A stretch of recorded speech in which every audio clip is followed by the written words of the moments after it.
A gente continua com um paciente com diabetes tipo 2 de alto risco cardiovascular ou muito alto risco, mas agora é um paciente magro. É um paciente sem sobrepeso e sem obesidade. Vamos polemizar um pouco, né, Luciano? Como é que fica agora, Eric, o tratamento desse paciente? Qual seria a droga de primeira escolha, imunoterapia ou terapia dupla? Então, se o paciente é de alto risco cardiovascular ou muito alto risco cardiovascular, a gente sempre deve priorizar uma droga que tem benefício cardiovascular. Nesse caso, como ele não tem sobrepeso e obesidade, o que eles colocam ali como preferencial na diretriz é inibidor de SGLT2, certo? Se a hemoglobina estiver abaixo de 7,5, em monoterapia. Se for hemoglobina glicada de 7,5 ou mais, aí a gente associaria a metformina. Lembrando que se tiver alguma limitação para a associação da metformina, como intolerância ou como a função renal, a gente pode associar também outras medicações, incluindo o próprio análogo de GLP-1, a própria tirzepatida, eles podem entrar aí também como outra opção. Mas pensando até no custo, porque embora a gente não tenha falado no início, tenha falado risco cardiovascular, peso, hemoglobina glicada, eles também falam lá que você deve também considerar aí, nas escolhas custo, acesso do paciente à medicação, tolerabilidade, risco de hipoglicemia. Então, metformina seria a primeira para você pensar em associar. Não pôde por algum motivo, existem as outras possibilidades aí que você deve pesar também. Luciano, eu vi essa recomendação e aí fiquei com uma dúvida. Como é que a diretriz se posiciona em relação ao agonista de receptor do GLP-1 no paciente magro?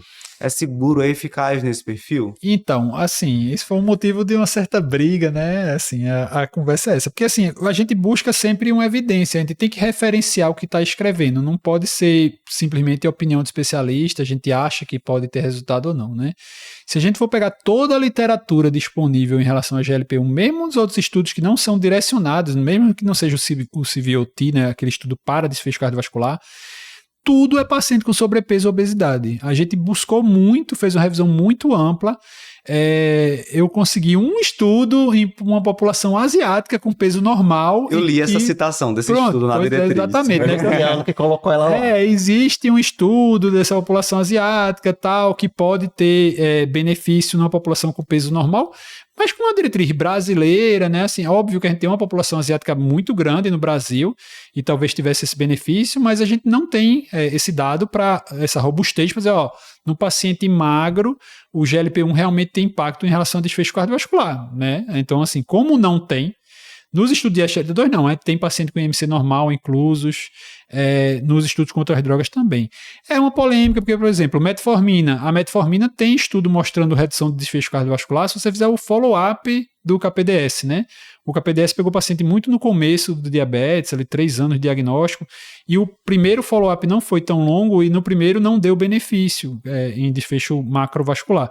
Mas quando ele faz o follow-up de 10 anos, ele tem benefício, mostra redução de desfecho. Mas não é aceito, é um estudo secundário, tanto que metformina não entra como um AD1, mas tem esse benefício. Mas no KPDS só usava metformina quem tivesse obesidade. O grupo magro era a sulfonilureia, né? Então, assim, é uma coisa que a evidência também acaba, para quem tem excesso de peso, fica meio quebrada, mas, assim, dentro de vários outros estudos que tem com paciente com peso normal, metformina também mostra benefício em relação ao controle glicêmico, né? Então, fica nessa linha de raciocínio. A diretriz considera que poderia utilizar. Poderia dentro, mas não seria a primeira escolha. E não teria. Você tem em associar, mas você vai pensar no inibidor ou no paciente que tem alguma contraindicação, a gliflozina poderia fazer o análogo, né? Porque não pode, né? Mas assim, mas tem que lembrar que não tem evidência. A diretriz que vai reduzir, que vai reduzir o desfecho cardiovascular, porque todo o estudo de GLP-1 a gente acaba entrando nessa, né? Esse benefício foi pela droga ou foi porque o paciente perdeu peso, né? A gente tem alguns estudos assim, muito específicos, por exemplo, o STRIDE, que era paciente diabético com doença arterial oclusiva periférica. A perda de peso foi mínima, sei lá, 3 quilos, 3 e poucos quilos, e melhorou a função vascular realmente, né? Assim, melhorou o teste de caminhada, melhorou as outras coisas, mas aí você vê que talvez seja realmente o efeito vascular do GLP-1. Mas a gente não tem para falar em redução de desfecho cardiovascular essa evidência para realmente se associar, separar tanto isso, né? A análise subgrupo mostra que quem perdeu mais peso ou perdeu menos peso teve benefício do mesmo jeito, mas dentro de todo mundo perdeu peso, né? Não tem aquele grupo que ninguém perdeu nada. Não tem.